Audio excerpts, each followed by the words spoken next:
بسم الله الرحمن الرحيم الحمد لله رب العالمين والصلاة والسلام على أشرف الأنبياء والمرسلين محمد رسول الله صلى الله عليه وآله وصحبه وسلم تسليما كثيرا كثيرا. أما بعد, my dear brothers and sisters, we are looking at our lesson on Akhlaaq of the Ummati, and today we will look at the third of those elements as mentioned in Surah Al-Luqman by Allah subhanahu wa ta'ala concerning those He honored by calling them Al-Ibadur Rahman, the slaves of Allah subhanahu wa ta'ala, the slaves of Ar-Rahman. And this is the greatest honor that we can wish for, and we ask Allah subhanahu wa ta'ala to count us among His slaves who He is pleased with.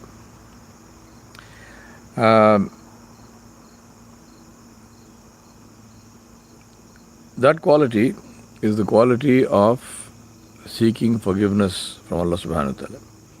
Allah subhanahu wa ta'ala said, وَالَّذِينَ يَقُولُونَ رَبَّنَا اصْرِفْ عَنَّا عَذَابَ جَهَنَّمَ إِنَّا عَذَابَهَا كَانَ غَرَامًا إِنَّهَا سَاءَتْ مُسْتَقَرًّا وَمُقَامًا. Which means, and those who say, Our Rabb, avert from us the torment of Jahannam. Verily its torment is ever an inseparable permanent punishment. Evil indeed is Jahannam, and it is an abode. Evil it is as an abode and as a place to dwell or stay in. My brothers and sisters, it is a sign of intelligence to remember Allah subhanahu wa ta'ala, to remember our akhirah, to remember the fact that we are going to meet Allah, and to continuously seek Allah subhanahu wa ta'ala's protection from the evil of that, from the evil of the akhirah. We ask the protection of Allah from the evil of this dunya, and we should ask the protection of Allah subhanahu wa ta'ala, because only Allah can protect us from any. Allah ta'ala is saying that this is a quality of His special slaves. Now, brothers and sisters, I remind myself and you that what this shows is that the Ibadur Rahman are people who are conscious of meeting Allah subhanahu wa ta'ala, number one. Number two, they are conscious of the fact that they need the forgiveness of Allah subhanahu wa ta'ala, because if we are going to meet Allah subhanahu wa ta'ala, we want to meet Him in a state where He is pleased with us. And the way to do that is to ensure that we seek His forgiveness. So that's number two. Number three is where we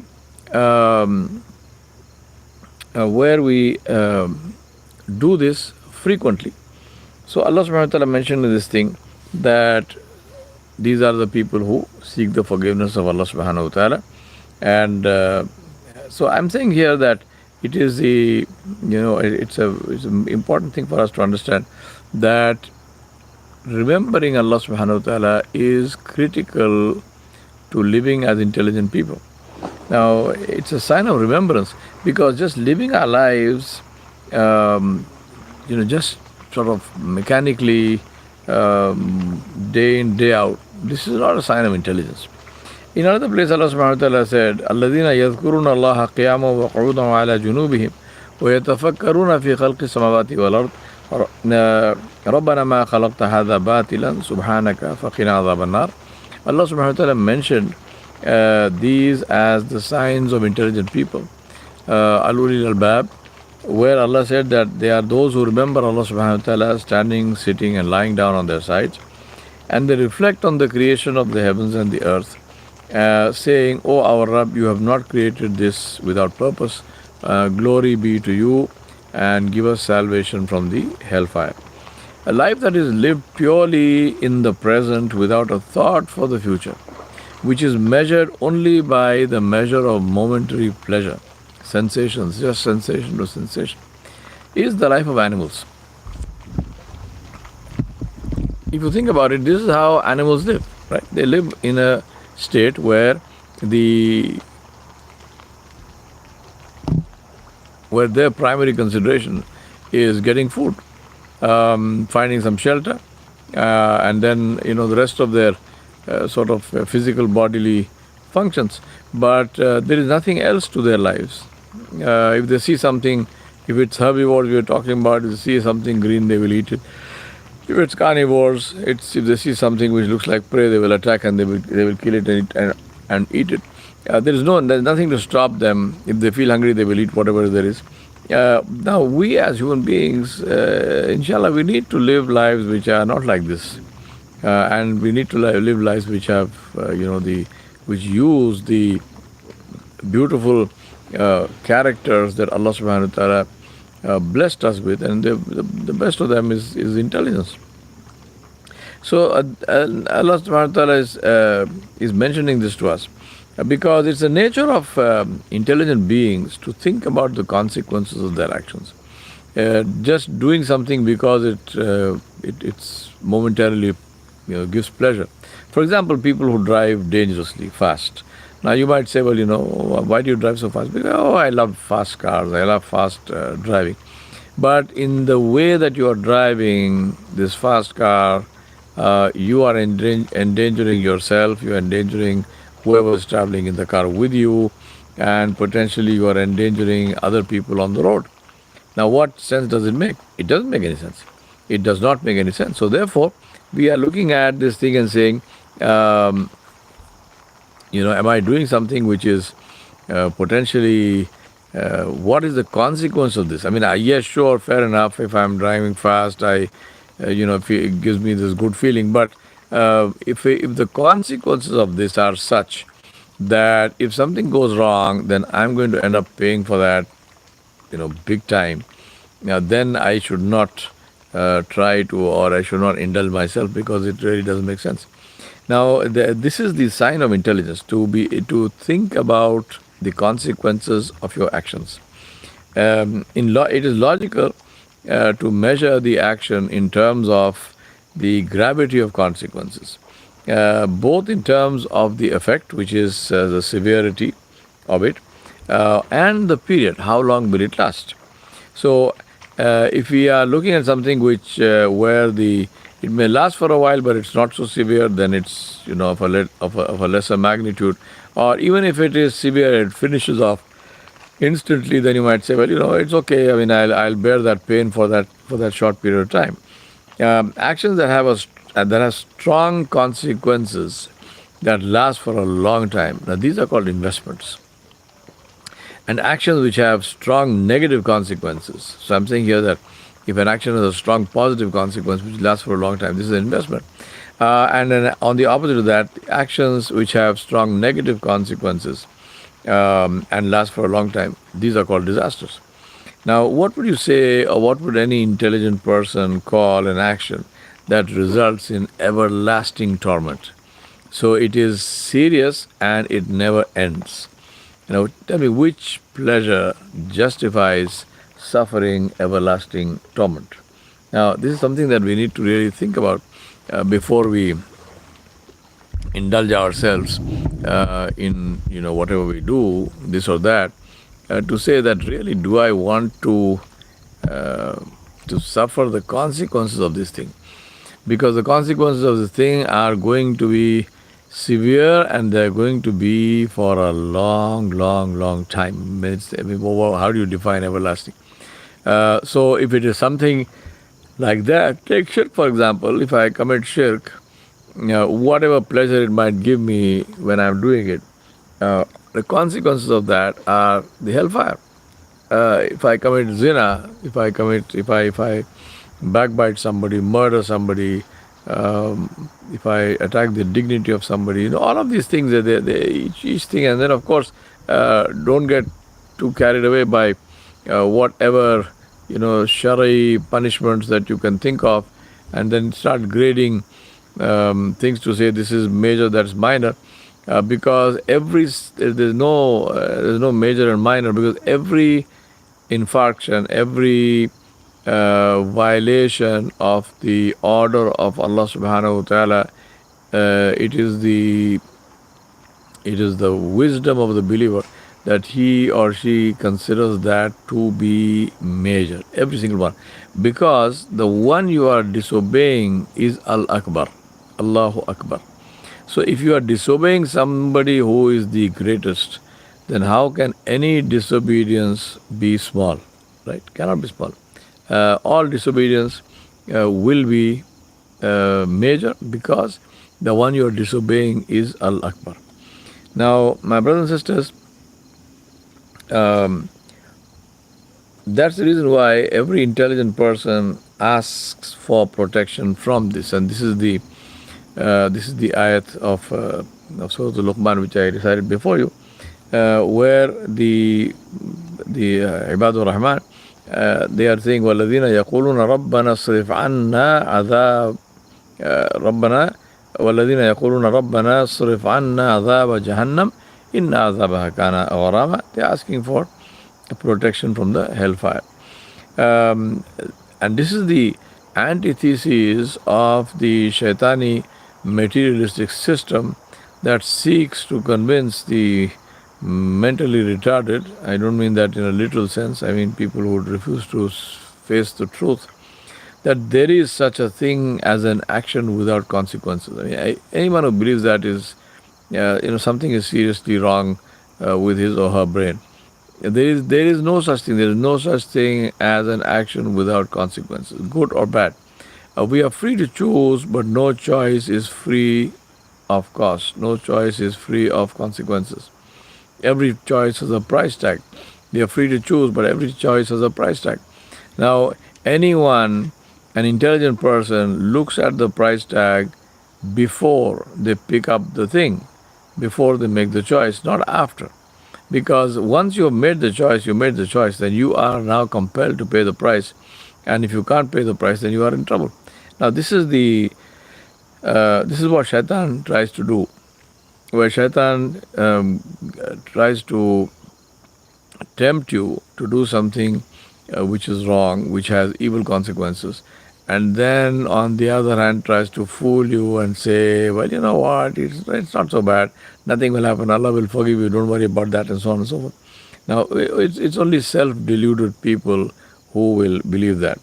Now, as I mentioned before, we are free to choose, but no choice is free. Every choice has consequences, good or bad. I remind myself and you to choose wisely. Allah subhanahu wa ta'ala mentioned this in the Quran. وَقُلِ الْحَقُّ مِنْ رَبِّكُمْ فَمَنْ شَاءَ فَلْيُؤْمِنْ وَمَنْ شَاءَ فَلْيَكْفُرْ إِنَّا أَعْتَدْنَا لِلظَّالِمِينَ نَارًا أَحَاطَ بِهِمْ سُرَادِقُهَا وَإِنْ يَسْتَغِيثُوا يُغَاثُوا بِمَاءٍ كَالْمُهْلِ يَشْوِي الْوُجُوهَ بِئْسَ الشَّرَابُ وَسَاءَتْ مُرْتَفَقًا. Allah subhanahu wa ta'ala in Surah Al-Kahf, He mentioned this. The truth is from your Rabb, Jalla Jalaluhu. Then whoever would like to, let him or her believe, and whoever wills, let him deny, let him disbelieve. Verily, we have prepared for the Zalimun, for the oppressors, a fire whose walls will surround them. And if they ask for help or water, they will be granted water like boiling oil that will scald their faces. Terrible the drink, and an evil murtafaqa, evil resting place. We ask Allah subhanahu wa ta'ala for protection from this, inshallah. Allah subhanahu wa ta'ala described Jannah and Jahannam for us in great detail. Allah subhanahu wa ta'ala mentioned all these ayat of Surah Al-Insan, of Surah Al-Waqi'ah, and so on, and many other places. Do read the Quran, try to understand the Quran, where you will see these descriptions. And Allah has given these absolutely fabulous, beautiful descriptions. Now, why did Allah do this? Because Allah subhanahu wa ta'ala wants us to try and visualize what we are going to face, inshallah, and what we can look forward to from Allah subhanahu wa ta'ala, so that we get more motivation to live our lives in a way where we will be entitled to this from Allah subhanahu wa ta'ala, where we will be entitled to get the rewards from Allah subhanahu wa ta'ala for what we do. My brothers and sisters, it's a reality of our lives that what we talk about becomes real for us, and what we don't talk about, no matter how real it may be, starts to look like a fantasy. Now, global warming, for example, is a classic example, a classic case in point. So is the looming water crisis, for example. Now, how many of us have, for example, installed water saving taps in our homes and public buildings that are under our control? In America, I don't think it even exists. And the way we waste water here is, I mean, it's absolutely horrifying. I shudder when I hear these taps just running as if there is no tomorrow. Believe me, there will be no tomorrow if this thing continues. How many of us, for example, I'm talking about global warming, how many of us have stopped using air conditioning unnecessarily? How many of us turn off the lights? How many of us do not use cars unnecessarily? And instead we use public transport, or we walk, or we cycle to wherever we are going.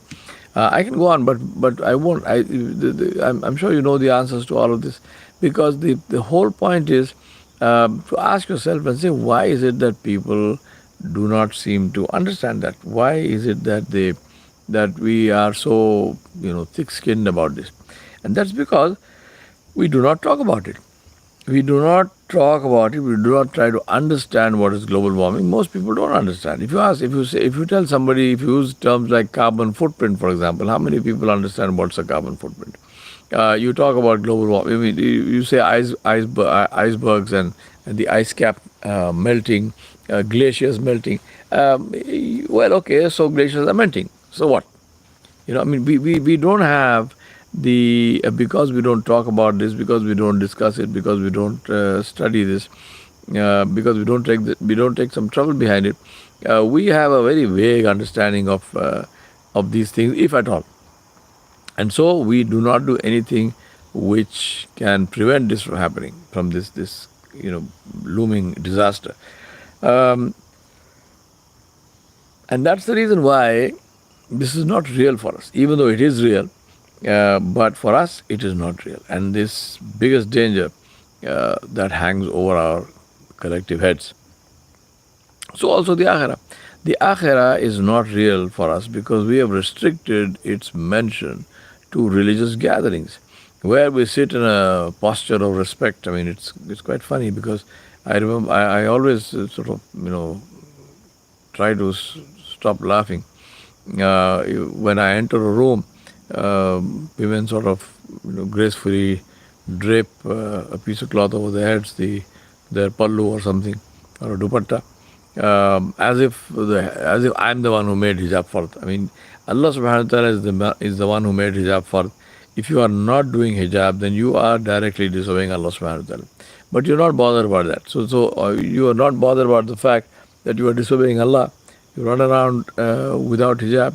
But when you're faced with an elder or religious scholar or something, then immediately you want to put the thing over your head and pretend to be practicing it. What is the point of that? Think about that. What is the point of that? Who are we fooling, and why do we even try to do something like that? Why not be sincere? What's wrong with being sincere? Think about what's wrong. And that is also because we don't. It's not real for us. I mean, the Jannah is not real for us. The Day of Judgment is not real for us.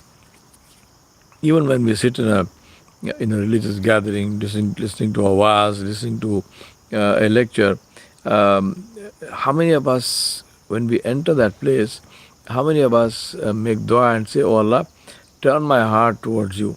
Make me hear, give the speaker words to say which I need to hear, and open my heart to take in those words and to change my life." Right? Do you make this dua when you go and listen? And I seriously suggest everyone who is listening to this, as well as whenever you listen to any of my lectures and any other lectures, when you go for Jummah, for example, and all that, make this dua and go, "Oh Allah, accept me in this place.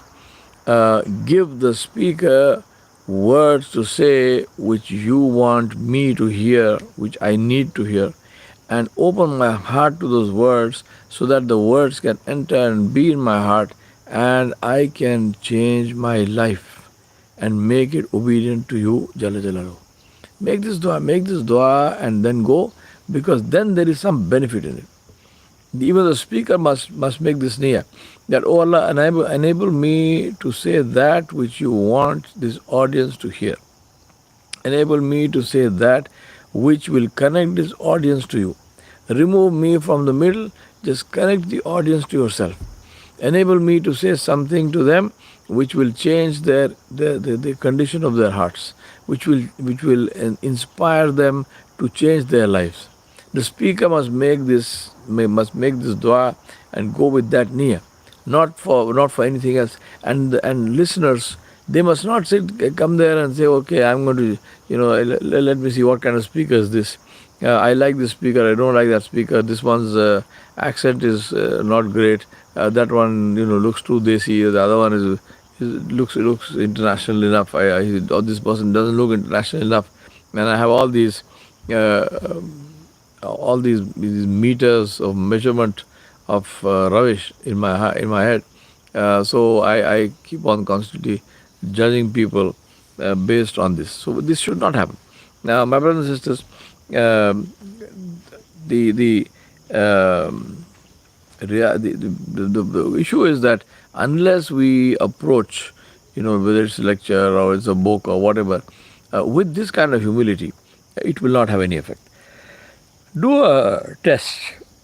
Keep a pad handy and write down what you talk about right through the day. You don't have to write your entire speech. Just keep making notes. I'm talking about this. I'm talking about this person. I'm saying this, whatever. And don't change anything. Don't change anything. Don't feel bad. You write something and you say, oh, I shouldn't have been doing that. Now I did it. Now what happened? No, just write it. This is for yourself. No praise, no blame. Just record what happens in your life. Then analyze it to see what is mentioned or occupies your attention, emotion and energy the most. Right? Then ask yourself, what in your view is the effect of this on your life? So what we are trying to do is looking at things you talk about and say that what do we talk about the most? Some people, for example, if you listen to their conversation, their whole conversation is complaints. They're constantly moaning and groaning and complaining and, oh, you know what, I wish I had done that, this happened, that happened. Constantly complaining. Alhamdulillah, on the other hand, you find some people who are very grateful.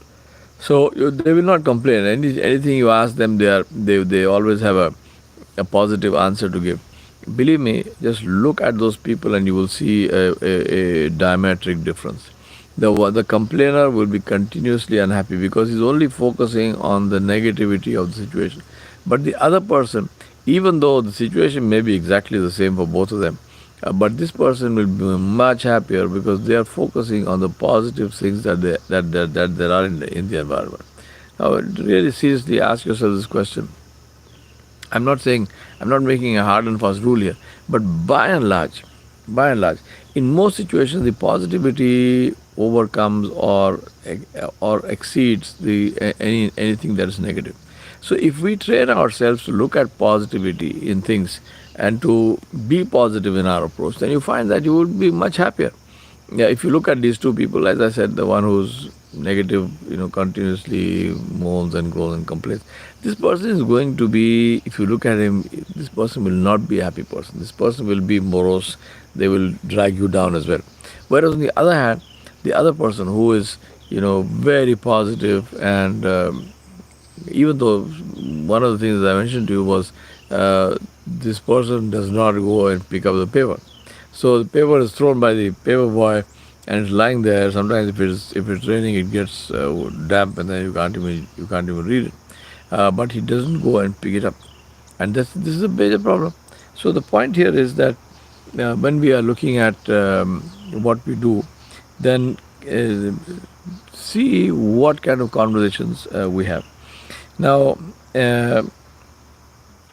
then think about this and say that if I were to change this conversation, for example, if I am a complainer and I say to myself that, look, if I stop complaining and instead of that, I am more grateful.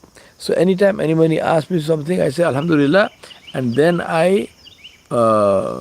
if somebody even points out any negative or painful aspect, I tell them it's okay, Alhamdulillah, no problem. I mean, I want no problem with that. So I don't see why you should have a problem with it. Make sure this you do this.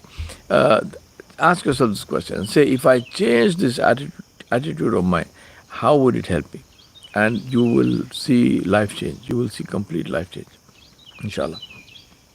My brothers and sisters, you know how you can tell what is really important for us in our lives? See what you are most stressed about.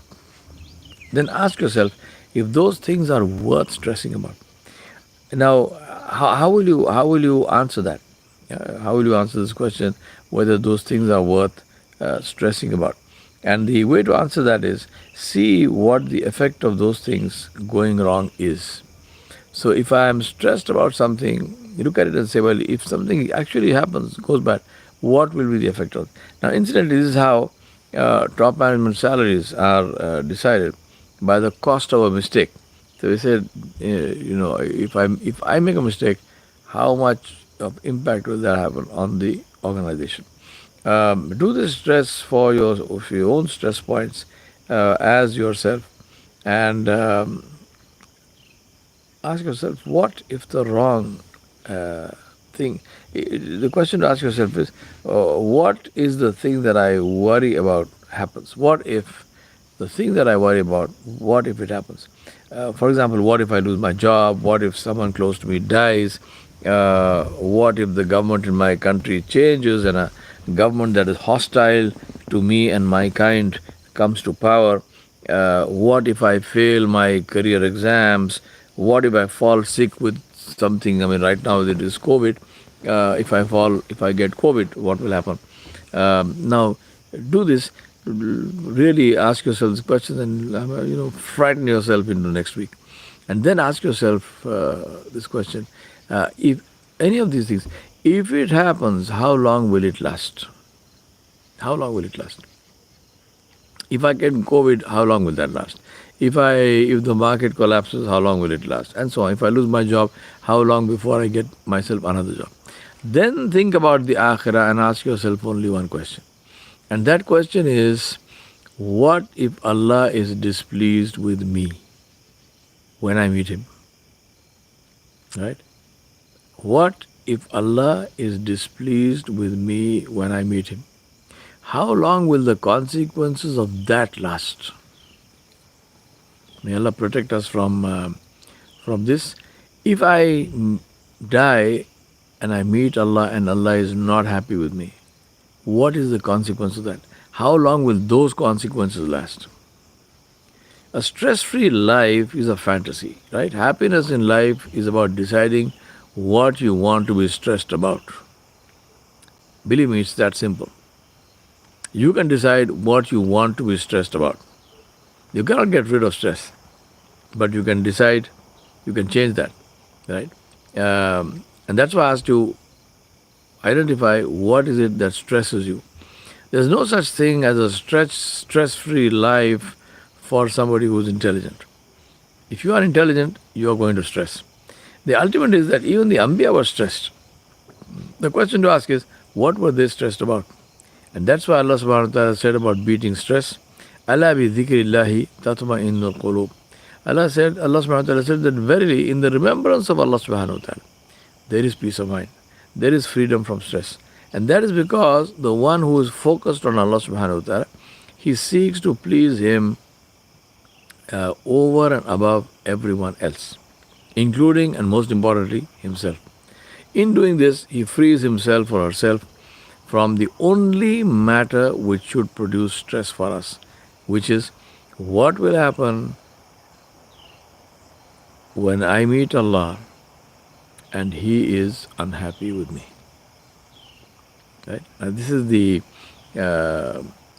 only thing which we should be thinking about. What if when I meet Allah, Allah subhanahu wa ta'ala is unhappy with me, then what will happen? My brothers and sisters, this is something which is so critically important. I seriously request you to give it a lot of thought. And we began from where? We began from the quality of the believers, the quality of the Ibadur Rahman, who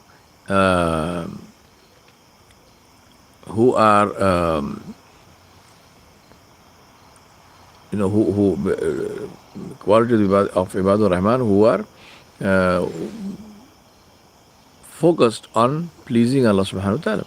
So that is why let us be clear about this and make sure that we do not do anything which displeases Allah subhanahu wa ta'ala.